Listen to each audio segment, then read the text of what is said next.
This is Uncle from Another World. Just look at this image and tell me what streaming platform you think this is on. Just take a guess. If you said Netflix, you are right, and probably everybody guessed Netflix because they have this really weird thing about grabbing all the anime that are based on video games or have really odd animation and art styles. Netflix is like the people who go to the orphanage, pick up all of the weird or weird looking kids because they know no one else is going to do it. Okay, now that I got my little Netflix rant off my chest, we can actually get into this video. So you want to hear about Uncle from Another World, huh? Where do I even start? You ever wonder how these super stereotypical isekai shows end? The one where they're overpowered but they end up getting another world because they get hit by a truck and go into a coma? Those? Well, no one actually knows how they end, including the authors, because God knows none of them have actually finished writing one of these isekai stories. That was until now, except he just skipped all of that and went right to him waking up. This is Uncle from Another World, and it starts with him waking up out of his coma with all of his otherworldly powers. Oh, were you expecting more? No, that's literally it.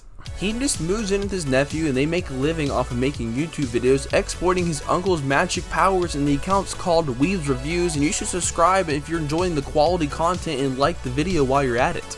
Other than making YouTube videos, they just play video games, eat, and the uncle shows the nephew his memories from the other world. And when they're not doing this, the uncle's trying to learn what he missed out on during his 17-year coma. Also, this isn't your normal slice of life if you haven't guessed that already. It's more like a slice of 5 lives at how fast this show moves. It literally goes from fall to winter in the first 2 episodes. Now for this next part, I want you guys to use your imagination. And if you don't want to, just use the screen because it's kind of the point of the video anyways. So you know how every family has that eccentric, childish uncle? Well, think of yours. And now add on the fact that he's dumb, can't read social cues, a nerd, literally messes everything up. You now have this guy. Now you just added on a normal nephew and a girl with a crush on a normal nephew, and you have the cast of the show as of the first 2 episodes. Now I've basically laid everything out for you guys. It's a weird show with a weirder art style, and even though it sounds dull, it lacks basically everything that would make a good anime, let alone a story. In an odd way, it's pretty entertaining. Don't believe me? Let me explain. Let's start with the uncle. He literally can't do anything right and has the worst luck imaginable. Upon arrival, day 1, first night, he was hunted down as an orc variant because he was so ugly. Then this girl, he literally turned into a villain just by giving her life advice based around how he stayed loyal to Sega and didn't switch to Nintendo like everyone else was doing. Let's see, what else did he do? He became a blasphemous for defying religion by making this endless supply of water from this vase, for which he had his home burned down, he was hunted down, and he was attempted to be executed, but don't worry, he escaped like this. He's also so heavily invested in the video game industry that he sat out in the rain after hearing his favorite video game he liked placed 197th for best game, and erased his memory after hearing that Sega lost the console wars because it was too painful of a thought to bear. Just to name a few things. The nephew's 5 times smarter than the uncle, and you can see him just getting fed up with having to take care of this man-child at times.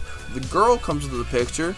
She actually might be my favorite character as of now, and actively attempts to persuade the nephew to ditch the uncle, which is understandable, after he viciously attacks her, trying to erase her memory, calling her the enemy. These are all really weird things that happen in this show, and quite frankly, I don't think they would be as funny as they are without the art style that goes with it. I wasn't sure about the art at first, but after I watched it, I realized it was a key component to why this show is actually as funny and entertaining as it is. All of the facial expressions, all of the movements, all of the actions, they depict exactly what the viewer is supposed to feel because of the scenario on the screen, but they're all done in such an exaggerated, goofy, and satirical way that it makes it funny. These mixed with what happens in the show and all the pop culture references make for an isekai that absolutely shatters the mold of isekai and trailblazes a new path of storytelling for this genre. Which, as much as this isekai dead horse has been beat to this point, I didn't think it was possible to tell it in any other way. I've watched the 2 episodes that are out currently, and I literally don't think I can pull my thoughts together to give you guys a ranking. The show is so different and so new, I can't wrap my brain around it to even give it a grade. This show just scrambles your brain with its mind-numbing entertainment, but I can say with the utmost confidence, it will make you laugh. Now, will you laugh at the characters' reactions, the stupidity of the uncle, the art and animation, how unfortunate his luck is, or just how dumb the show is sometimes?